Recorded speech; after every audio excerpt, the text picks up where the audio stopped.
Guys आज की इस वीडियो में आपको बताने वाला हूँ ड्रेस डायरेक्टेड के ऐसे क्वेश्चंस जो आपके मोस्टली एग्जाम्स में पूछे जाते हैं। हाँ गाइस, आप लास्ट ईयर के क्वेश्चन पेपर उठाकर देख सकते हैं। ड्रेस डायरेक्टेड में कुछ क्वेश्चंस ऐसे हैं जो आपके हर एग्जाम में पूछे जाते हैं। तो गाइस जानेंगे वो क्वेश्चंस कौन से हैं और उनको किस तरीके से सॉल्व किया जाता है, क्योंकि गाइस 90% स्टूडेंट्स उन क्वेश्चन में मिस्टेक्स कर जाते हैं, उनको रॉन्ग करके आ जाते हैं। पर गाइस उम्मीद करता हूँ ये वीडियो देखने के बाद आप मिस्टेक्स नहीं करेंगे, उन क्वेश्चन को आप सही सही करके आएंगे जो आपके एग्जाम्स में पूछे जाते हैं। अब तक जो बार बार पूछे गए हैं वही क्वेश्चन मैं आपके सामने लेकर आ रहा हूँ। मोस्ट आईएमपी क्वेश्चन है वो ड्रेस डायरेक्टेड के। इस वीडियो को स्टार्टिंग से लेकर एंड तक जरूर देखिएगा, क्योंकि ये वीडियो आपके लिए बहुत ज्यादा यूजफुल होने वाली है। क्योंकि हो सकता है कि आपके अपकमिंग एग्जाम्स में वो क्वेश्चन फिर से रिपीट हो जाए, वो फिर से क्वेश्चन आपके आ जाए। चलिए गाइस वीडियो को शुरू करते हैं और जानते हैं उन क्वेश्चंस को। तो गाइस हमारा फर्स्ट क्वेश्चन है आई डू माई वर्क। अब आप इसको ध्यान से देखिए, आई डू माई वर्क। ये क्वेश्चन काफी टाइम्स आ चुका है एग्जाम्स में, बोर्ड एग्जाम में, चाहे 10th 12th किसी भी क्लास के आप स्टूडेंट हो तो आपने इस क्वेश्चन को नोटिस किया होगा, देखा होगा। तो आज जानेंगे कि इसको किस तरीके से सॉल्व किया जाता है। तो पहला क्वेश्चन आपके सामने यही है, आई डू माई वर्क। अब सबसे पहले तो पहचानिए कि ये क्वेश्चन कौन से टेंस का है और इसको हम सॉल्व कैसे करेंगे। अब यहाँ पे देखिए आई डू माई वर्क। देखिए सबसे पहले आई है, सब्जेक्ट है, इसके बाद जो डू है, डू क्या है तो पहले ये समझ लीजिए, डू यहाँ पर मेन वर्ब है और इस डू का मतलब होता है करना। डू मीन्स क्या होता है, करना, जिसकी सेकेंड फॉर्म होती है डिड और पास्ट थर्ड फॉर्म होती है डन। डू डिड डन, मतलब डू मीन्स करना, डिड मीन्स किया और डन, ये इसकी तीनों फॉर्म्स होती हैं। ये मेन वर्ब है और ये प्रेजेंट इंडेफिनिट टेंस का टेंस है। हाँ देखिए, आई डू माई वर्क, क्योंकि आई सब्जेक्ट है, इसके बाद डू मेन वर्ब है और ये माई वर्क ये पूरा ऑब्जेक्ट जाएगा। तो मतलब प्रेजेंट इंडेफिनिट टेंस आपने पढ़ा होगा, मैंने टेंस के ऊपर भी वीडियोस बनाई हुई हैं और आपने यहाँ पे नोटिस किया होगा, आपको इसका स्ट्रक्चर पता होगा कि सब्जेक्ट के बाद वर्ब में एस या एस या आई एस लगता है और ऑब्जेक्ट होता है, और सिंगुलर सब्जेक्ट होता है तो वर्ब में एस आई एस लगता है, प्लूरल होता है तो नहीं लगता है। तो यहाँ पर देखिए सब्जेक्ट आई है जो कि प्लूरल सब्जेक्ट कहलाता है, इसलिए यहाँ पर डू है, उसके बाद ऑब्जेक्ट है। तो I do my work, okay, मैं अपना काम करता हूं। अब आप इसको पहचान चुके होंगे।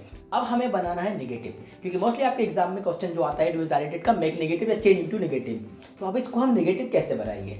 तो नेगेटिव बनाने के लिए गाइस प्रेजेंट इंडेफिनिट में जो स्ट्रक्चर होता है, सब्जेक्ट के बाद हेल्पिंग वर्ब डू या डज का यूज करते हैं, then not, then verb first और ऑब्जेक्ट का यूज करते हैं। ये मैंने अपनी टेंस की वीडियोस में आपको बताया है। यदि आपने मेरी टेंस की वीडियोस को नहीं देखा है तो उनकी लिंक मैं आपको डिस्क्रिप्शन बॉक्स में दे दूंगा, वहां जाकर देख सकते हैं, या ऊपर दिए गए आई बटन पर भी क्लिक करके आप उन वीडियोस को देख सकते हैं और सीख सकते हैं टेंस। तो देखिए इस सेंटेंस को हम नेगेटिव बनाएंगे तो हम क्या करेंगे, पहले आई लिखेंगे, इसके बाद हेल्पिंग वर्ब या तो डू आएगी या डज आएगी। अब यहाँ पे सब्जेक्ट क्या है, आई है, प्लूरल सब्जेक्ट है, इसलिए हेल्पिंग वर्ब यूज करेंगे डू। तो आई डू नहीं के लिए लगाएंगे नॉट, आई डू नॉट। अब हमें चाहिए मेन वर्ब, मतलब वर्ब की फर्स्ट फॉर्म। तो यहाँ पर ये जो डू है ये डू मेन वर्ब है। तो कैसे बनेगा, I do not do my work, okay, I do not do my work. तो यहाँ पर पहला जो डू है वो हेल्पिंग वर्ब है और दूसरा जो डू यूज कर रहे हैं वो मेन वर्ब है। तो इसका आंसर होगा I do not do my work. अब स्टूडेंट मिस्टेक क्या करते हैं, स्टूडेंट मिस्टेक ये करते हैं कि I do not my work इस तरीके से इनकम्प्लीट बनाकर आ जाते हैं। वो कंफ्यूज हो जाते हैं कि यहाँ पर हेल्पिंग वर्ब और मेन वर्ब कौन सी है। तो बिल्कुल आपको कंफ्यूज नहीं होना है, सारे डाउट्स क्लियर कर दे रहा हूँ, आपको बता दे रहा हूँ। ये आंसर बनेगा आई, इसके बाद helping verb do, then not, उसके बाद डू जरूर लगाना है, ओके। ये डू दूसरा जो है वो मेन वर्ब है, देन माई वर्क, ओके। ये हमारा आंसर कंप्लीट हुआ। बात करते हैं नेक्स्ट क्वेश्चन की। नेक्स्ट क्वेश्चन है शी डज हर वर्क। इसको भी आप ध्यान से देखिए, इसको भी आपने नोटिस किया होगा, ये बहुत बार आपके एग्जाम्स में पूछा गया है ड्रेस डायरेक्टेड के। शी डज हर वर्क, ये भी प्रेजेंट इंडेफिनिट का है। तो इसमें भी आप देखिए शी के बाद जो डज है वो डज क्या है, मेन वर्ब है। मतलब डू में एस लगा हुआ है, और क्यों लगा है, जो मैंने अभी अभी आपको बताया था, सिंगुलर सब्जेक्ट होते हैं तो वर्ब में एस एस आई एस लगाते हैं। शी डज हर वर्क, मतलब वह अपना काम करती है, वह अपना काम करती है। तो अब हम इसको नेगेटिव बनाएंगे, तो कैसे बनाएंगे, वही स्ट्रक्चर, सब्जेक्ट के बाद हेल्पिंग वर्ब डू या does, then not, then V one. तो पहले हम लिखेंगे शी, और शी के साथ हेल्पिंग वर्ब यूज की जाएगी डज, सिंगुलर सब्जेक्ट के साथ हेल्पिंग वर्ब डज, प्लूरल के साथ डू। तो शी डज नॉट।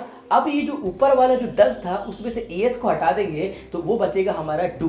तो बनेगा कैसे, she does not do her work, she does not do her work, वह अपना काम नहीं करती है। इस तरीके से इसको नेगेटिव बनाया जाएगा। तो जो पहले हमने जो डज लगा रहे हैं नेगेटिव में वो हेल्पिंग वर्ब है, और दूसरा नॉट के बाद जो डू लगा रहे हैं वो मेन वर्ब है, ओके। तो आप जान चुके होंगे कि इसका जो राइट आंसर होगा वो होगा she does not do her work. एक और क्वेश्चन मैं आपको बता देता हूं जो मोस्ट आईएमपी है, you did it. You did it या यू डिड दिस वर्ड किसी भी तरह से आ सकता है। तो यू डिड इट, इसको ध्यान से देखिए। तो यहाँ पर आप सबसे पहले इसको पहचानिए कि ये कौन सा टेंस का है। गाइस यहाँ पर यू के बाद जो डिड है, डिड क्या है, जो मैंने अभी अभी आपको बताया था, V2 है। क्या है? V2 है, मतलब कि डू की सेकंड फॉर्म है, पास्ट फॉर्म है डिड। यू डिड इट मतलब तुमने ये किया, आपने या तुमने ये किया। तो ये पास्ट का है और पास्ट का स्ट्रक्चर क्या होता है? Subject plus V2 plus object. Okay, past indefinite tense का स्ट्रक्चर होता है, क्योंकि V2 सिर्फ पास्ट में यूज की जाती है, क्योंकि यहाँ पे डिड के बाद डायरेक्ट ऑब्जेक्ट आ रहा है। तो ये बनेगा हमारा यू डिड इट, ये पास्ट इंडेफिनेट है। अब इसको नेगेटिव बनाएंगे तो हेल्पिंग वर्ब हम कैसे यूज करेंगे? डिड यूज करेंगे, मतलब स्ट्रक्चर क्या बनेगा नेगेटिव में? Subject plus helping verb did, then not, then verb first और ऑब्जेक्ट। ओके, ये स्ट्रक्चर आपके सामने है तो इसको देख लीजिए, पास्ट इंडेफिनेट का है, इसको हम बनाएंगे नेगेटिव में। तो सबसे पहले हम क्या लिखेंगे? यू, देन हेल्पिंग वर्ब हम लगाएंगे डिड, सभी सब्जेक्ट के साथ हेल्पिंग वर्ब डिड लगाना है, देन नॉट। अब ये जो पहला वाला डिड है उसकी फर्स्ट फॉर्म लिखेंगे, तो वो डिड की फर्स्ट फॉर्म हो जाएगी do, do, then you did not do it.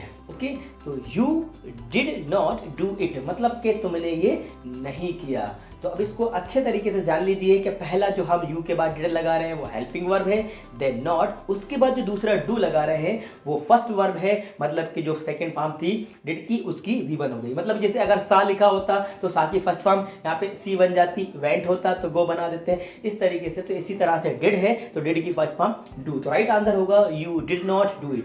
Okay guys, तो ये थे 3 इंपॉर्टेंट क्वेश्चन जो मैंने आपको बताए हैं, जो ड्यूएस डायरेक्टेड में अक्सर एग्जाम्स में पूछे जाते हैं। आप किसी भी क्लास के स्टूडेंट्स हो तो गाइस इस टाइप से अगर क्वेश्चन आपके एग्जाम में आते हैं तो बिल्कुल आपको कंफ्यूज नहीं होना है। ये तरीका मैंने आपको बता दिया है, इसको क्लियर आपको बता दिया किस तरीके से इनको सोल्व किया जाता है।